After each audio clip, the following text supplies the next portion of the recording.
नमस्ते, जय हिंद दोस्तों। अगर आप भी कभी किसी अजनबी से प्यार कर बैठे हो तो ये कहानी आपको बहुत याद दिला देगी। और अगर अब तक आपने चैनल सब्सक्राइब नहीं किया है तो ज़रूर कर लीजिए। मेरा नाम पंकज है। मैं अपनी फैमिली के साथ कानपुर में रहता हूँ। मेरी उम्र 28 साल है। मैं कानपुर की एक आईटी कंपनी में नौकरी करता था। रोज़ सुबह 8 बजे वाली बस पकड़ना मेरी दिनचर्या का हिस्सा थी। एक दिन बस में कुछ ज़्यादा ही भीड़ भरी थी। मैं जैसे तैसे अंदर खड़ा था कि अचानक मेरी नज़र बस के पिछले दरवाजे पर चढ़ती एक लड़की पर पड़ी। वो सिंपल कपड़े पहने थी, आंखों में काजल और माथे पर हल्की सी बिंदी। उसकी उम्र लगभग 25 साल होगी। कुछ तो था उसमें, जैसे वक्त एक पल के लिए थम गया हो। वो खड़ी हुई ठीक मेरे सामने। बस का झटका लगा और वो थोड़ा लड़खड़ाई। मैंने झट से उसका हाथ पकड़ लिया। हम दोनों की आंखें मिली और पहली बार दिल ने बिना पूछे धड़कनें तेज़ कर दी। अब हर सुबह बस पकड़ने का मतलब बदल गया था। मैं जल्दी निकलता था कि सीट मिल जाए और वो आए तो मैं उसे बैठने की जगह दे सकूं। नाम नहीं पूछा, न नंबर मांगा। बस एक अद्भुत सा रिश्ता बनता जा रहा था। कभी कभी उसकी किताबें नीचे गिर जाती, कभी वो मेरे मोबाइल की रिंगटोन सुन मुस्कुरा देती। हम बात नहीं करते थे, पर आंखों की भाषा से ही काफ़ी थी। एक दिन जब बारिश हो रही थी और बस भी देरी से आई, वो भीगती हुई बस में चढ़ी और मैं उसे छतरी देने के लिए बढ़ा, लेकिन उसने हंसकर मना कर दिया। भीग जाने दो, अच्छा लगता है। वो हंसी। शायद मैंने पहली बार किसी की हंसी से प्यार किया था। अगले हफ्ते एक नई शुरुआत हुई। हेलो, मैं पायल, उसने कहा। पंकज, मैंने धीरे से जवाब दिया। उस दिन पहली बार हमारी बातचीत हुई। पता चला वो एक स्कूल में टीचर है। किताबों की शौकीन, कविताओं की दीवानी और चुपचाप रहने वाली लड़की। अब हर रोज़ मिलते, बस में साथ बैठते, बात करते, हंसते और कभी कभी चुपचाप खिड़की से बाहर देखते, जैसे दोनों को पता ही हो कि ये सफ़र अब रुकने वाला नहीं है। वक्त बीतता गया। एक दिन मैंने हिम्मत करके कहा, कभी मेरे साथ कॉफ़ी पीने चलोगी? वो मुस्कुराई। अगर तुम कड़क कॉफ़ी बना सकते हो तो हाँ। हम पहली बार बस के बाहर मिले। फिर एक दिन बाद एक मुलाकात होती गई। पार्कों में घूमना, गिटार बजाना, मोबाइल नंबर एक्सचेंज करना और कभी कभी एक दूसरे को बस चुपचाप देखना। एक रात जब मैंने उसे छोड़ा, वो पलटी और बोली, पंकज, तुम जैसे हो वैसे ही रहना, मत बदलना।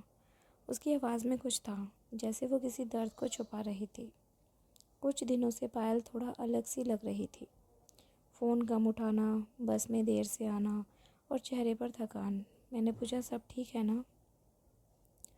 वो मुस्कुरा दी। हाँ, सब ठीक है, बस ज़रा थकी हुई हूँ।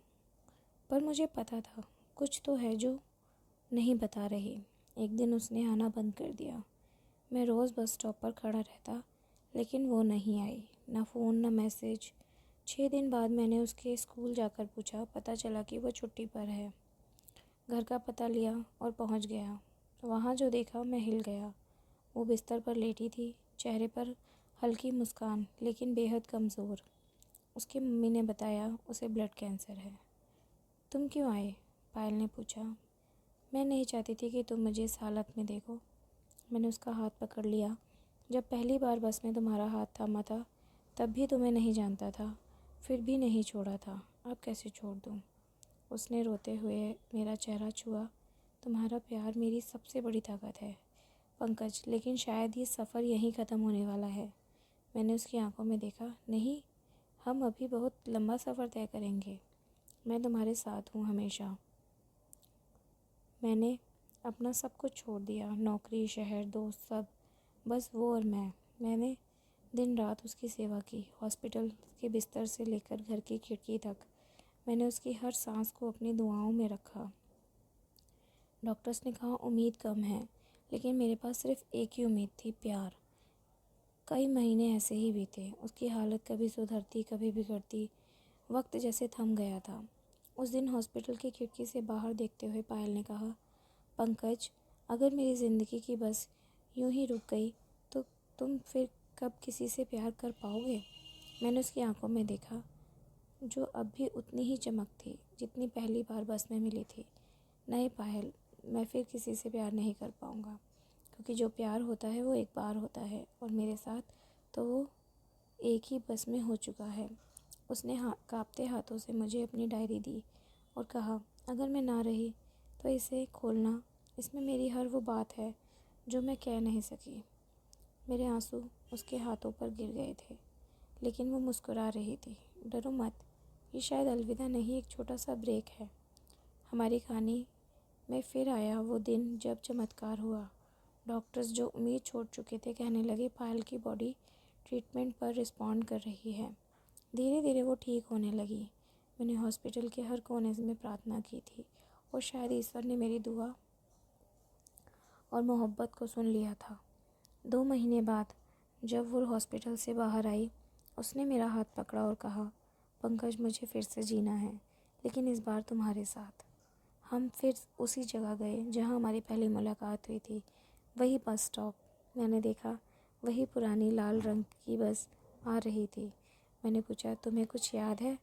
वो मुस्कुराई, सब याद है, बस वही लड़का भूल गई हूँ जो हर रोज़ सीट छोड़कर मुझे खड़ा देखता था। हम दोनों हंस पड़े। उसी पल मैंने उसकी हथेली थामी और कहा, अब हर सफ़र तुम्हारे साथ तय करना है, चाहे वो बस का हो, ज़िंदगी का हो या फिर तकदीर का। फिर हमने कुछ टाइम बाद शादी कर ली। साधारण सी शादी, कोई बड़ा मंडप नहीं, कोई बड़ी भीड़ नहीं, बस कुछ अपने लोग, कुछ फूलों की खुशबू और हमारे वादे। तू जब तक जिएगी मैं तुझे जीऊँगा, और अगर तू ना रही तो भी तुझ में ही ज़िंदा रहूँगा।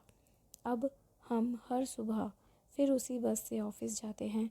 वो कहती है, तुम्हें पता है, मैं अब भी कभी कभी सोचती हूँ अगर उस दिन मैं उस बस में ना चढ़ती तो मैं जवाब देता हूँ तो मेरी ज़िंदगी कभी शुरू ही ना होती। और आज जब लोग हमारी कहानी सुनते हैं तो बस एक ही बात कहते हैं, कभी कभी एक बस सिर्फ मंजिल तक नहीं ले जाती, वो ज़िंदगी भर के लिए किसी को तुम्हारे पास छोड़ जाती है। दोस्तों, ये कहानी आपको कैसी लगी हमें कमेंट करके ज़रूर बताइएगा, और हमारे इस चैनल को सब्सक्राइब ज़रूर कीजिएगा, और इस कहानी को अपने दोस्तों के साथ शेयर ज़रूर करिएगा। धन्यवाद।